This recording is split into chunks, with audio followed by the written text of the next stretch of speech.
Investment in securities are subject to market risk. Please carry out your due diligence and read all the related documents carefully before investing.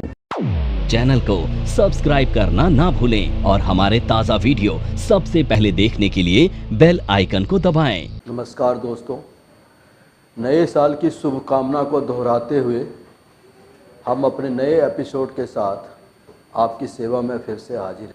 आज जो हमारा topic है वो है ITC at risk. ये बहुत ही important चीज़ है। हालांकि हमने पिछले टॉपिक में आपको बताया था आईएमएस कैसे इसमें हेल्प करता है, बट आपको देखना है कि आईटीसी एट रिस्क क्या क्या चीज़ें आपको सफ़र कर सकती है, क्या क्या चीज़ें आपको क्या क्या डेंट्स आपके बिजनेस को पहुंचा सकता है। तो आइए हम शुरू करते हैं इसको। सबसे पहले हम आपको बताएंगे आईटीसी एट रिस्क क्या है, और जो बेसिकली है कि आप जो कंप्लायंसेस पूरा करते हैं। आईटीसी क्यों, आईटीसी पहले आप समझ लीजिए आईटीसी क्या है। तो जैसे कि अगर मान लीजिए आपने अपने आप को जीएसटी में रजिस्ट्रेशन कराया है और आप एक रेगुलर डीलर हैं, तो आपका आईटीसी मिलता है। You get an ITC regular dealer को। ये आईटीसी क्या होता है? जो भी आप परचेज करते हैं, परचेज के ऊपर आपने जो टैक्स पे कर दिया था, वो टैक्स पे का आपको रिफंड मिल जाता है। रिफंड नहीं कर सकते, आपका इसका क्रेडिट मिल जाता है।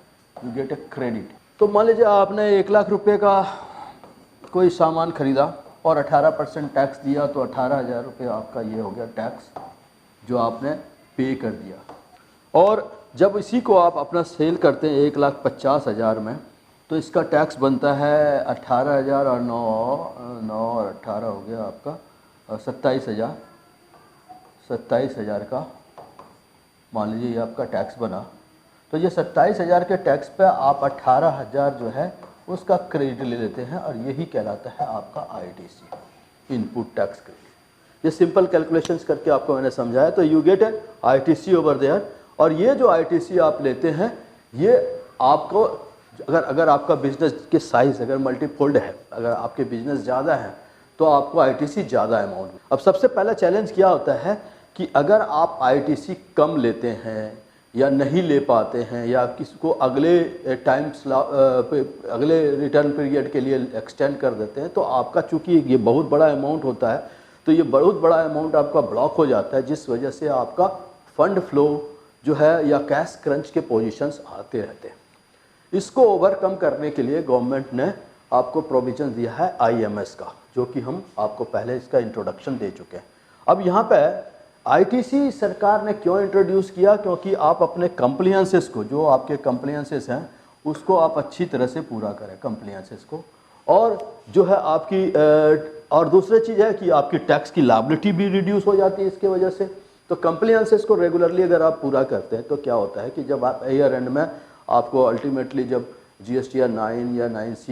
नमस्कार दोस्तों, मैं नेहा। अब बच्चों ने 12th के रिजल्ट्स ले लिए हैं, 12th में पास हो गए हैं, बहुत अच्छी परसेंटेज आ गई है, बट अब क्या करें?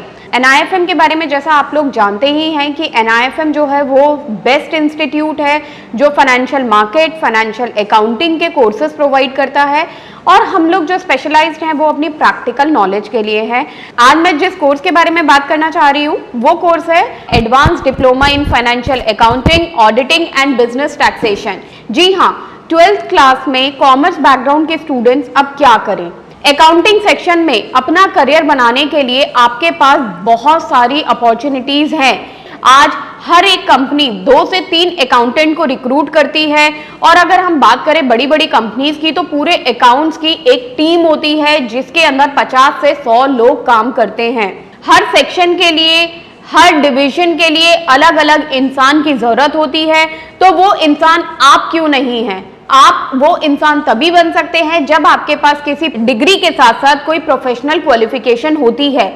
जी हाँ, वो ही प्रोफेशनल क्वालिफिकेशन आपको NIFM से मिलेगी। NIFM से कोर्स करने में आपको डिग्री के साथ जो प्रोफेशनल क्वालिफिकेशन मिलेगी वो सोने पे सुहागे का काम करेगी। इससे ये होगा कि जब भी आप नौकरी के लिए जाते हैं तो कोई भी चीज ऐसी नहीं है जो कि आपको रोक पाएगी। तो दोस्तों, मैं अपने एक कोर्स के बारे में आपको बताना चाहती हूँ। हम लोग के पास यहाँ एक कोर्स है जिस कोर्स का नाम है advance diploma in financial accounting, auditing and business taxation. ये 1 ईयर का कोर्स है जिसके अंदर 9 मंथ्स की आपको ट्रेनिंग दी जाती है प्लस 3 मंथ्स की आपको इंटर्नशिप दिया जाता है जो कि ऑन जॉब ट्रेनिंग होती है। हमारा जो कोर्स है उसके अंदर टोटल 10 मॉड्यूल्स होते हैं जिसमें accounting, GST, tally, ERP 9, companies act, payroll management, ESI and PF and MIS system, ये सारी चीजें आपको उसमें सिखाई जाएंगी। तो दोस्तों फिर इंतजार किस चीज का है, प्लीज नीचे दिए गए नंबरों पर कांटेक्ट कीजिए। हमारे जो एक्सपर्ट्स हैं वो आपको आपकी जरूरत के अनुसार कोर्स गाइड करेंगे। रिपोर्ट करना होता है तो ये सारे बेनिफिट्स आपको मिलते हैं उसमें।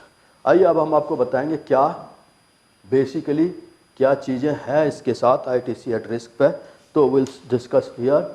मैंने कहा पहले आपको समझना है what is input tax credit, जो कि आई होप लगभग आपको सबको पता है आईटीसी क्या है।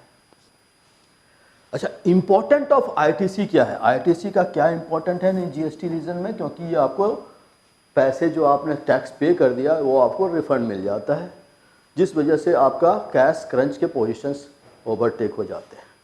लेकिन अगर आपने ज़्यादा ले लिया, मान लो आपने मोर रिटर्न्स ज़्यादा ले लिया या लेस ले लिया, दोनों ही केस में आपके लिए चैलेंजेस है।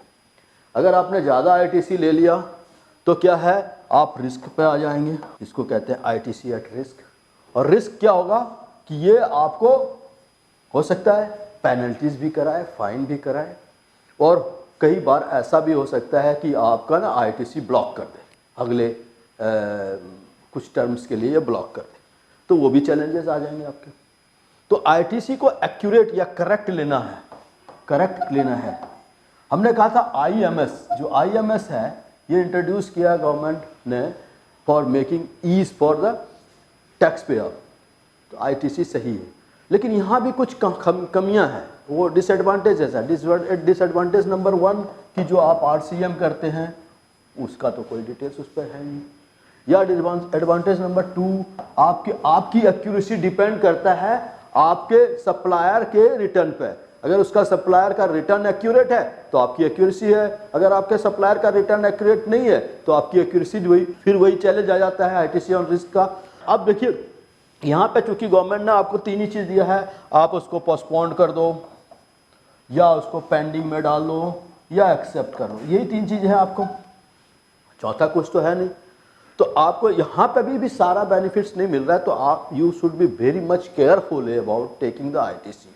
आईटीसी देने के लिए आपको इसको ध्यान से देखना पड़ेगा, समझना पड़ेगा, और इसको अच्छी तरह से आप समझने के बाद ही अच्छा इनपुट मिलेगा, और that will give you more accurate.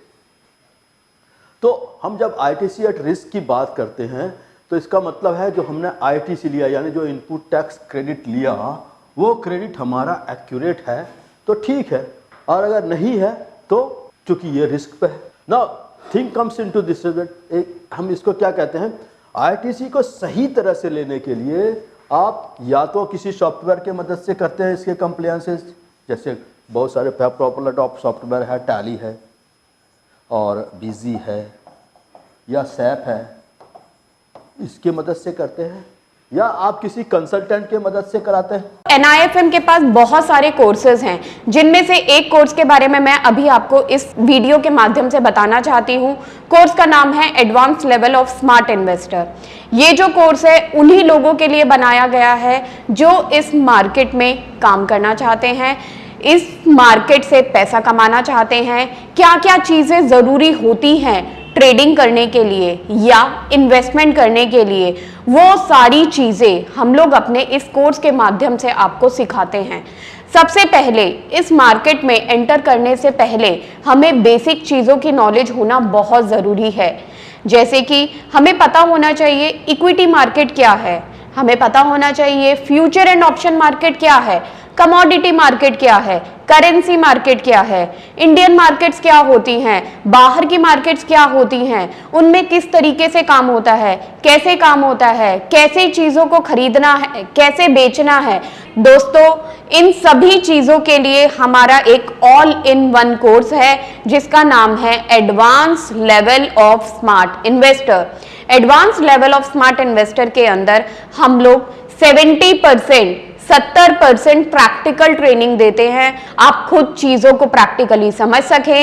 NIFM की बहुत सारी ब्रांचेस हैं। हमारे जो ट्रेनर्स हैं वो मार्केट के एक्सपर्ट्स हैं, जिनके पास 15 से 20 साल का एक्सपीरियंस है। वो सारा का सारा एक्सपीरियंस आपको इस कोर्स के माध्यम से वो अपना शेयर करेंगे। अब कंसल्टेंट भी अपने हिसाब से उसको मैनिपुलेट कर रहा है। तो ये सारी चीज़ों को कैसे हम टेक करेंगे, कैसे हम एक्यूरेट करेंगे, तो that are will see what are the parameters based on that you can check your ITC is correct और नॉट। और अगर कहीं ऐसा तो नहीं कि जिससे हमने परचेस किया था और वो जो हमारा सप्लायर है उसने एक कोई फेक इनवॉइस बना के दे दिया हमारे को, तो ये चीज़ें भी आप उसको चेक कर सकते हैं। तो these are several important things which will help you to find out this. तो आइए हम इसको और डेप्थ में देखते हैं और will see that what is the ITC taking process. हम आपको बताएंगे what is the key reasons to find out ITC जो है उसको क्या क्या की रीज़न है। एक रीज़न होता है कि आपका मिसमैच है। आपने जो फाइल किया GSTR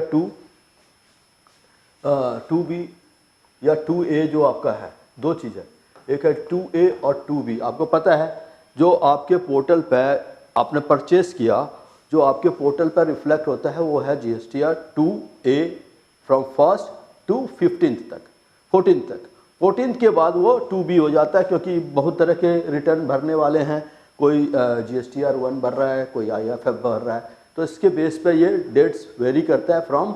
हालांकि जो रिटर्न रेगुलर है वो 11 तारीख तक रिटर्न भर देगा अपना, तो उसके तो रिफ्लेक्ट हो जाएंगे। लेकिन जो आपके IFF है, यानी जो इनवॉइस फर्निशिंग फैसिलिटीज़ रखता है, यानी QRMP स्कीम में है, तो उसके लिए ये कुछ और होते। तो इस you can say that at 14th of every month you get an accurate reflection of your ITC on the screen.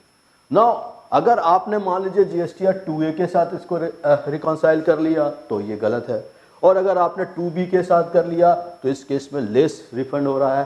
Cash less ITC से क्या होगा, आपके कैश क्रंच हो जाएंगे, यानी जो आपको ITC मिलना था वो नहीं मिल पाएगा। मान लो 5, 6, 10 लाख का ITC रुका हुआ, अगले महीने मिलेगा, लेकिन एक महीने के तक कोई आपको वो 10 लाख ब्लॉक हो गया। तो इन सारी चीज़ों को ध्यान में रखते हुए इस चीज़ को बहुत ही केयरफुली आपको करना है। आपको ध्यान रखना है कि जो आपका GSTR 3B फाइल करने जा रहे हैं उसमें जो आपका ITC जो लेना है वो GSTR 2B से लीजिए। अगर आपने कोई रिवर्स चार्ज के अंदर में परचेस किया है उसको प्रॉपरली दिखाइए, और फिर उसके भी ITC आप ले सकते हैं। तो these are the steps which will reflect into your business, और ये आपको आपके बिजनेस के जो ITC एट रिस्क है उसको रिड्यूस कर देगा और आप एक्यूरेटली इसको ले। टैक्स पेयर पे क्या इसका इम्पैक्ट पड़ेगा, तो इम्पैक्ट नंबर 1, टैक्स पेयर को ब्लॉक कर दिया जाएगा उसके ITC as per section 86A के अंदर में, क्योंकि उसने ज़्यादा ITC ले लिया है ना, उसको ब्लॉक कर दिया जाएगा अनटिल एंड अनलेस वो इसको शॉर्ट आउट कर लेता है। इंक्रीज करेगा स्क्रूटनी। अब अगर ITC ज़्यादा ले लिया तो आपको डिपार्टमेंट से बार बार तंग किया जाएगा, बार बार डिफरेंट तरह के डॉक्यूमेंट्स आपसे मांगे जाएंगे, और हो सकता है आपको ब्लॉक भी कर दे आपका ITC कुछ महीने तक के लिए। Requirement of the additional documents, जो चीज़ें नहीं भी थी या एडिशनल प्रूफ था, जो बिल आपने बनाया वो दिखाइए, जो हमने परचेस किया उसका बिल लेके बिना मतलब का बार बार डिपार्टमेंट में जाइए और उनसे बार बार उनके डेट्स को अटेंड कीजिए, अपना काम छोड़ के आप उसी पर लग जाए। कैश लायबिलिटी जो इंक्रीज होता है उसको ITC डिजेबल हो जाएगा, तो इससे क्या होगा, आपका कैश पेमेंट बढ़ जाएगा, तो आपकी कैश लायबिलिटी इंक्रीज हो जाएगी, और delay in the working capital आपका डिले हो जाएगा। तो these are the important impact of taking ITC as risk. तो दोस्तों ध्यान रखिए, ITC केयरफुली अच्छी तरह से रिकॉन्साइल करने के बाद ही लीजिएगा।